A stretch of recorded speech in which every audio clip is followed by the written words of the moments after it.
person who's been hanging around the community of Red Hat employees or Fedora contributors would know that they try to get feedback from people. So any person who wants to go to Fedora, I think it's fedoraproject.org, the official website of Fedora, can actually give feedback to some of the. I think they have a webmistress and they have a few webmasters dealing with the back end of things. But it's mostly a design change, and I think it looks pretty smashing. I'm not sure Tim has seen that by now. I've never. This is a horrible confession to make, but I've never really spent a lot of time with Fedora, and I've been quite selective in my choice and tended to stick on my main rig with one for about a year before moving on. And Fedora, guilty enough, is one of the ones that I haven't really spent a lot of time with. So I haven't seen the site, to be honest. Yeah, a lot of people tend to think Fedora is a very technical distribution, and as soon as you go to the website, or at least the old website, you're very close to the wiki. And wiki is not exactly the type of thing that you want to refer a friend to. Things like edit this page or history of this page, and it makes no sense. It's very technical. So I think one of the things that they tried to do with Fedora, it was always about simplicity, at least in this iteration. And as far as I know, the lady who's in charge of, or at least the vocal person who speaks about the changing of pages and adding pictures and trying to expand the abbreviations of all kinds of technical things. I think what she's been trying to do, and she's changed, she's gone through quite a few iterations of trying to make the web page look almost like more childish, but also more inviting for people who don't know computers, and trying to describe it in very, very, very simple terms. So you don't talk about, what is freedom, what does it mean in terms of the FSF, because the average person does not think in these terms. They use words like 100% free, which a few hours ago we had an argument about an Identica, and they were going to change that because 100% free usually implies it's 100%, free is in freedom, and they have firmware in the, so they're going to change the phrasing and try to please both audiences, the very technical people who come to Fedora because they want to, because some of them run Red Hat on their servers, and some of them just try to go into a community of people who are very technical and organized, and barely any new users. I think that's if you want to find lots of new users and people who still talk about booting into Windows or using it on the Mac, that's usually tends to be the crowd that kind of gravitates towards the Ubuntu GNU Linux distribution. So, and anyway, pressing on a bit, I'll just say, I've just actually looked at the Fedora site for the first time, I believe, properly. They've very much changed it since I last looked at it from memory, and it has got a very nice look now. It appears more social, is the best way to describe it, probably, and it's a very, very polished website. So hopefully that might bring in a few new users to Linux, because I think when you've got a new user coming from Windows, the last thing they want is something that looks bland, something that looks maybe a bit technical, like you said. And I think projects like Fedora and having a site that's just a little bit what they're accustomed to from previous products means that they've got something to relate to, and it does encourage them to give it a try. But yes, it's very good. Sorry. All right. I think it's pretty amazing that you probably wouldn't know that Ubuntu has just had this developer summit, because the only discussion that came out of there is to do with Unity, and almost every article you read about this conference is not to do with the conference itself and the content. It's mostly to do with the controversy and what different people are saying. And I just find it quite striking, to be honest, that basically people always want to try and find the things to pick out of a bland event. I mean, they also had the OpenSUSE conference just days ago. You probably wouldn't know about that.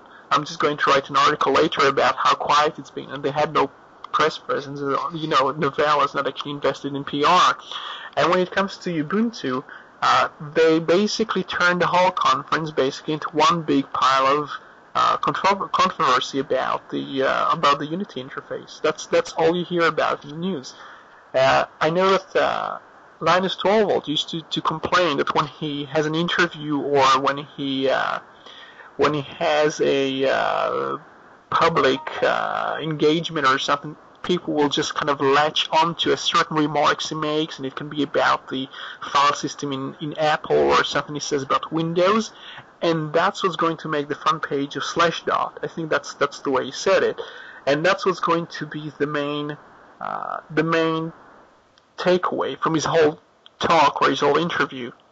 It's a very disappointing thing for him, at least, that people try to take the most outrageous things out of context sometimes, and sometimes they just take it out and kind of throw away everything else that's the signal or the positive message he has. So he can talk all about how he likes the engineering of Linux and how he likes the process, and then he says something about Microsoft, where somebody says, the Linux kernel, it's bloated, and that's what makes the headlines, and the whole discussion becomes Linux is bloated, and you look at the headlines and everything is just Linux is bloated, and that's just really a small portion or just one single sentence from.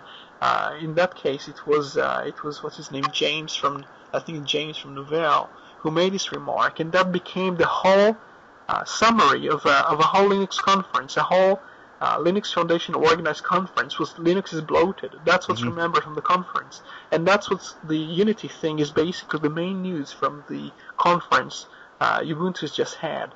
With OpenSUSE, they just had a conference. I don't really think there is any story to take from there. But one of the things I noticed is that they try to avoid the subject of Novell being acquired or SUSE being acquired separately from the rest of the company. It's not very obvious what happens to the rest of the company, and they kind of find this scarcely known company willing to take the assets of Novell. I think that Novell basically has a few months to decide what's going to happen, or weeks, because their revenue is shrinking even faster now, with the people knowing that the company is going to be acquired, and people just don't have any engagements with the company. They have to sell very soon, which is kind of sad for me to say. Well, I was running a boycott against the company, obviously, but at the same time, I think that the goal of the boycott, like in most boycotts, is not necessarily to destroy the company, but to change the way it behaves. And after about 4 years of trying to pressure the company actually to give up the patent game, and it was always about the patents. It was not about I don't know, the name of the company or the logo or the fact that the company makes money. It was about the patents and what Novell enabled Microsoft to do to companies in 2007, a few months after it signed the deal. Novell never disengaged from the deal. It never apologized. It actually apologized for the way it communicated with the public about it, but it never actually apologized for, signing the deal, which is a bit disappointing. What's going to happen now, Novell is going to disintegrate, as far as I can tell, and I'm not sure if VMware is going to just take SUSE and try to incorporate this in call it something like, I don't know, VMSUSE or something, and just make it part of the proprietary stack of VMware, which they could do. And try to replace Red Hat and all kinds of other distributions in a server room with their kind of VM Linux or whatever, and they take all the good engineers like Greg, and they take James, and they take all these very talented people who've worked with the kernel since the 90s, basically. So that's yeah. Yeah, I mean, it is very sad in respect of Novell. I mean, despite what people might think opinions are of them, it's not something we would want to see of any company, or because it affects real people. I mean, I was a SUSE user up until Ubuntu 8.04, I believe, and a few things made me change to Ubuntu at the time. Our local computer club was looking to put a new distro or later version onto its systems, and we went with Ubuntu at that point. I never actually went back to SUSE. If you were to give a prediction, if you could, what do you think will be happening with Novell, say this time next year? It's really hard to talk about next year. My prediction, I think What time next year? Same time? Yeah, just about Christmas next year, that sort of time. Probably. I think the only reasonable option for Novell now is to try to sell to SUSE because not